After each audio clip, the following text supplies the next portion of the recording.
gastrointestinal y bienvenido, presidente. Si se escucha, muchas gracias, Merck, por la presentación, y a los directores del Congreso por la invitación.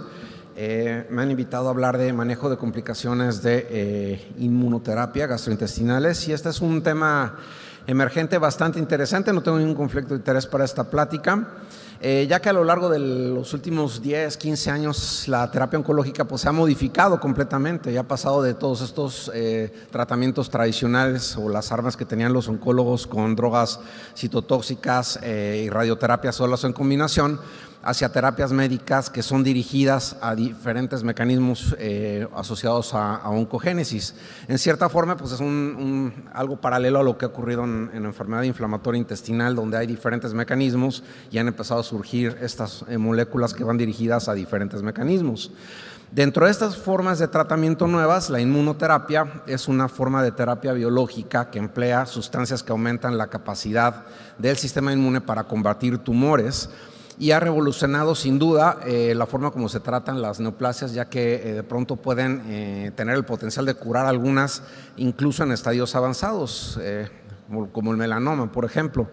La principal forma de inmunoterapia, que son los llamados puntos de control inmunológico, son sustancias que interfieren con los mecanismos que controlan la tolerancia inmune del huésped y por ende, aunque aumentan la tasa de respuesta contra tumores, se pueden asociar a efectos inmunomediados en diferentes órganos, incluyendo el tubo digestivo. Es bien importante entender varios conceptos: cuál es la interacción que existe entre los tumores y el sistema inmune, o qué es lo que hace el tumor para evadir el sistema inmune, que es inducir una hipofunción de células T o activar los puntos de control inmunitario. Por otro lado, ¿qué es lo que hace el sistema inmune para atacar un tumor? O sea, el sistema inmune tiene la capacidad de atacar tumores mediante la activación de células productoras de antígeno y las células T, que son las que las estimulan, que pueden ser macrófagos, células dendríticas, células de Langerhans. Esta interacción con el complejo mayor de histocompatibilidad y coestimulación con diferentes tipos de receptores, ligandos, que pueden hacer que la respuesta sea mayor o que la respuesta sea menor. Y por otro lado, los mecanismos de acción de la inmunoterapia en cáncer, que es aumentar la respuesta inmune, bloqueando estos puntos de control que se expresan en las células presentadoras de antígeno o en las células T, y aumentar la función de las células T. ¿Qué son los puntos de control inmunitario? Muchos hemos escuchado este término.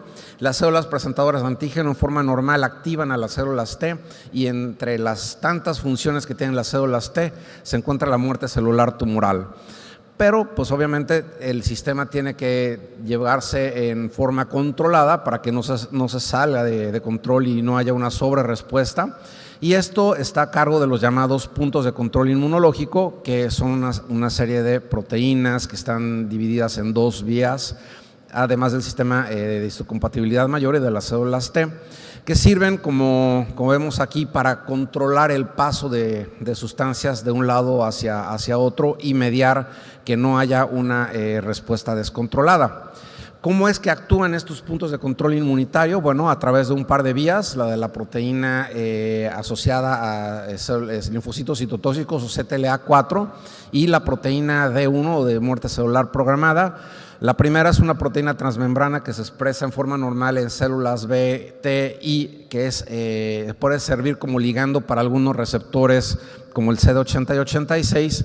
Y la proteína D1 es una proteína de receptor de membrano que se expresa también en células T, en células natural killer, en células B y en células dendríticas, y tiene un par de ligandos, el PDL1 y el PDL2. De manera que hay medicamentos que actúan sobre alguna de estas dos vías. En forma normal, los puntos de control inmunitario limitan el paso de células presentadoras de antígeno y la estimulación en células T, y esta interacción se ve limitada, promueven la apoptosis de células T activas, reducen la apoptosis de células T reguladoras, es decir, en pocas palabras, ocasionan un estado de inflamación controlado para que no haya una sobreestimulación inmune. ¿Cuáles son los mecanismos de acción de los llamados inhibidores de los puntos de control? En la diapositiva anterior hablamos de cuáles son los puntos de control. Aquí vamos a hablar de cuáles son los inhibidores. Los inhibidores son anticuerpos monoclonales que bloquean una o varias de estos mecanismos a través de las dos vías que acabamos de ver. De manera que va a haber agentes anti-CTLA4 y va a haber agentes anti-PD1 o PDL1 o PDL2, dependiendo del ligando sobre el cual actúen. Y esos son algunos de los mecanismos de acción. Vemos ahí en la parte central una célula presentadora de antígeno, una célula T y una célula reguladora. Y vean que existen diferentes ligandos entre una y otra. Por ejemplo, vemos del lado izquierdo al ligando PD1 y PDL1. Del lado derecho vemos al CTLA4. Y en forma normal, pues entonces va a haber una activación y un control del nivel de inflamación. Pero cuando introducimos algo que bloquee, o alguna proteína o algún anticuerpo monoclonal que bloquee una de estas vías, que son los puntos en rojo, algunos van a bloquear pues el PDL1, otros van a bloquear a la vía CTLA4 y por ende van a bloquear a la célula reguladora. Entonces el resultado final va a ser un aumento en la respuesta inflamatoria antitumoral, que eso es excelente porque eso aumenta las tasas de sobrevida asociadas a respuesta contra tumores, pero por el otro lado, al aumentar la respuesta inmune, pues entonces tenemos pérdida de la tolerancia a autoantígenos y se pueden abrir otras vías de transmisión que pueden dar efectos indeseables en diferentes órganos. Estos son los inhibidores de los puntos de control más conocidos, los agentes anti-CTLA4, PD1 y PDL1 y 2, y esas son algunas de las indicaciones en oncología. Pero los efectos adversos indeseables de estos medicamentos se pueden ver prácticamente en cualquier órgano sistema y pueden ocurrir en forma simultánea o pueden ocurrir uno tras otro. Entonces, no es raro que de pronto tengamos pacientes que tengan manifestaciones gastrointestinales, manifestaciones pulmonares o manifestaciones endocrinológicas asociadas al uso de terapia inmunológica.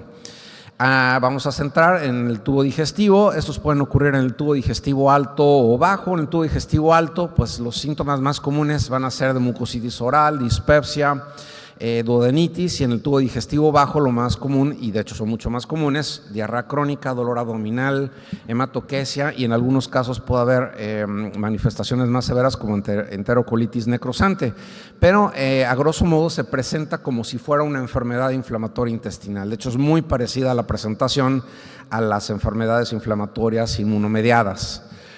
¿Cómo es que se diagnostican? Bueno, hay que tener un alto nivel de sospecha. Obviamente cualquier persona que esté en tratamiento oncológico y que empiece con sintomatología de tubo digestivo, ahorita vamos a hablar de la clasificación CTSAE, que es la de efectos adversos, la terminología común, pero son síntomas que ocurran durante o posterior a la administración de inmunoterapia. Muchas veces puede ocurrir en días o a veces semanas, se ha descrito hasta 6 meses después.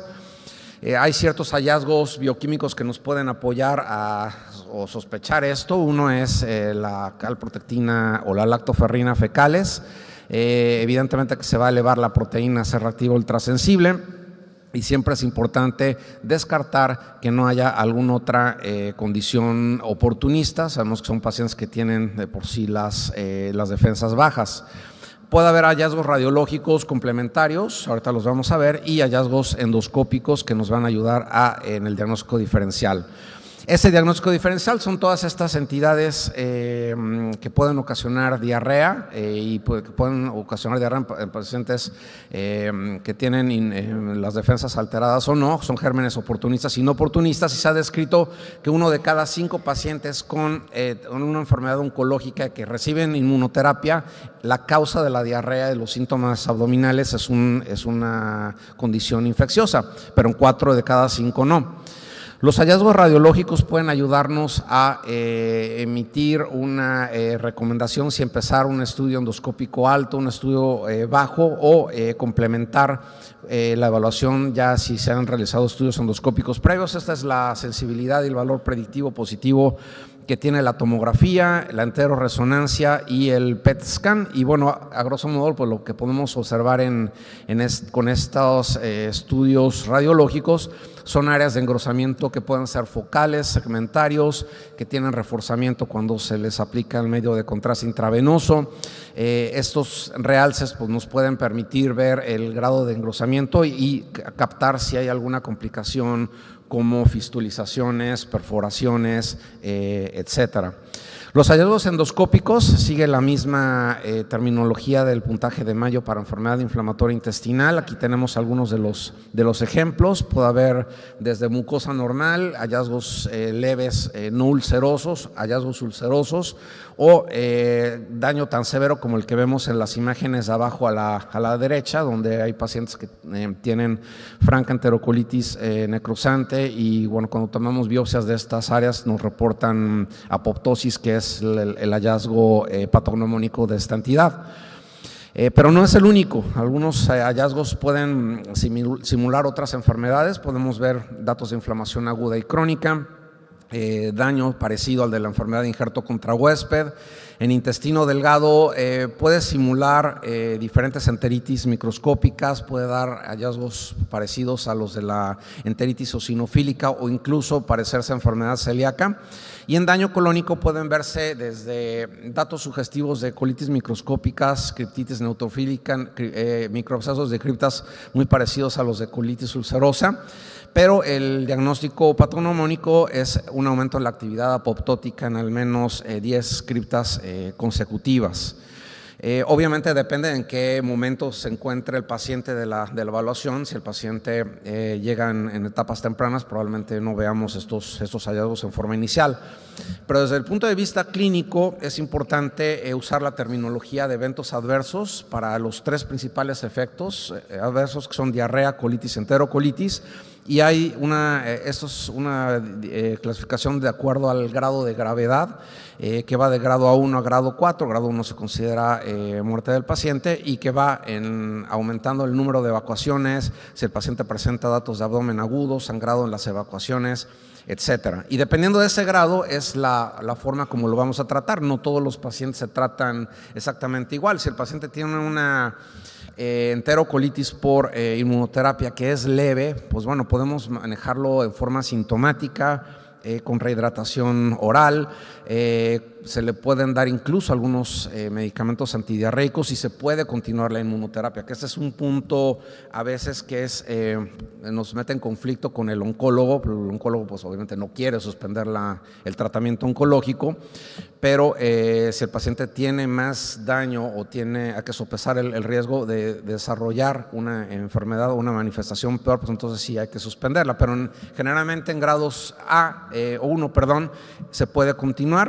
Pero si el paciente empeora, pues entonces hay que hacer la evaluación como si fuera un grado B o grado 2, en el cual hay que descartar mediante un panel por PCR causas infecciosas.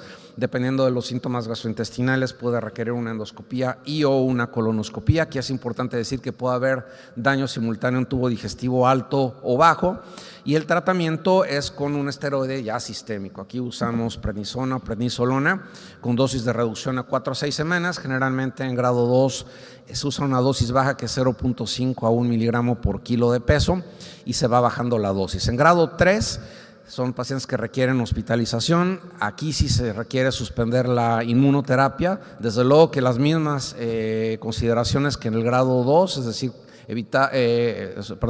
descartar causas infecciosas, entre otras Clostridium difficile, descartar complicaciones como perforación, y aquí ya vamos a requerir esteroides sistémicos intravenosos como metilprednisolona o hidrocortisona, y se pueden requerir dosis que van de 1 a 2 miligramos por kilo de peso.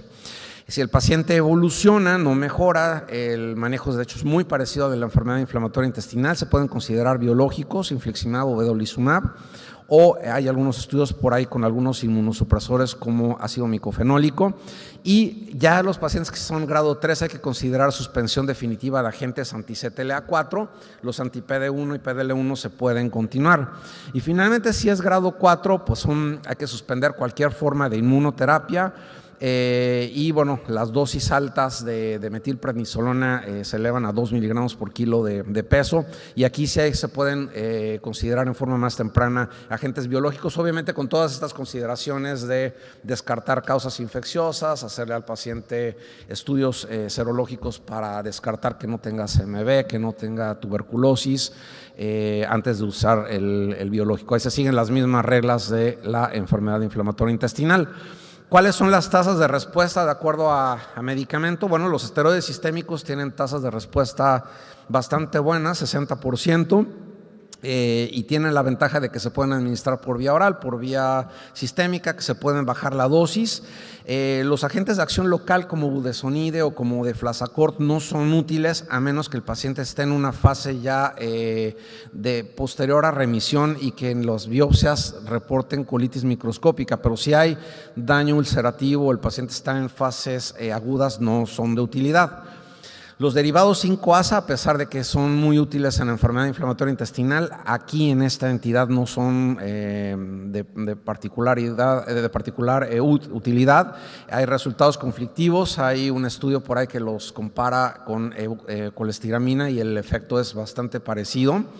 Los inmunosupresores, lo comentamos hace un rato, solamente con ácido micofenólico, algunas series de casos, no hay estudios con otros inmunosupresores. Aparentemente aquí azatioprina no es de utilidad, porque además las tasas de respuesta pues, pueden tardar entre 8 y 12 semanas. Pero con agentes biológicos, la dosis ensayada con los agentes anti-TNF como infliximab es la misma, 5 a 10 miligramos por kilo por infusión.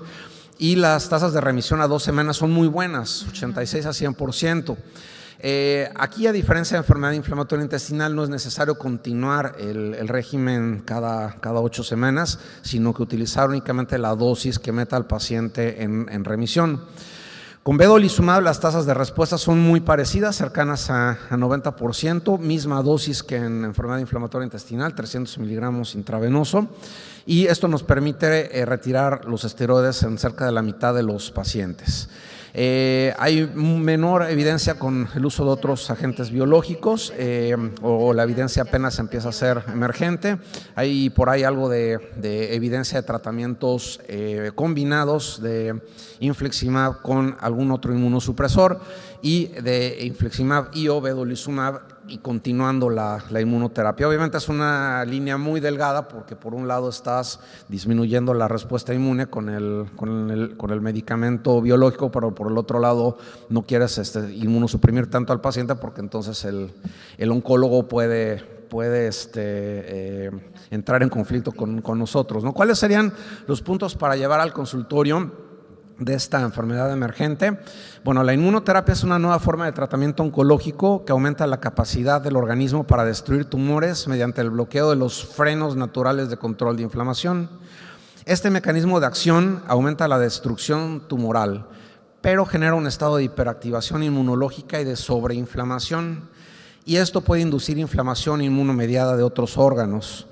Este daño puede afectar cualquier parte del aparato digestivo, de hecho puede afectar también el hígado. En el simposio de enfermedades emergentes del próximo martes se va a hablar también un poquito de esto, de la afección a hígado, pero particularmente el mayor grado de afección es en intestino delgado y en colon, por eso es que se denomina enterocolitis por inmunoterapia en la mayor parte de los artículos. Y esta se comporta como una enfermedad inmunomediada, intestinal, como colitis ulcerosa o Crohn, tanto desde el punto de vista clínico, bioquímico, radiológico, endoscópico o histológico. En histológico quizá cambiará un poquito por la presencia de apoptosis, y dependiendo del grado de daño, el tratamiento puede incluir supresión temporal o definitiva de la inmunoterapia y uso de diferentes inmunosupresores, esteroides o agentes biológicos. En el artículo que publicamos en la revista de gastroenterología, un artículo de revisión, está esta figura que define o resume más o menos toda la plática, que es la definición del daño por inmunoterapia. En el artículo pues incluimos otros daños, por ejemplo, daño por terapia blanco, daño por quimioterapia, daño por radioterapia, la fisiopatología tan compleja de cada uno de estos grupos, síntomas y signos, el diagnóstico y las opciones de tratamiento. Muchas gracias por su atención.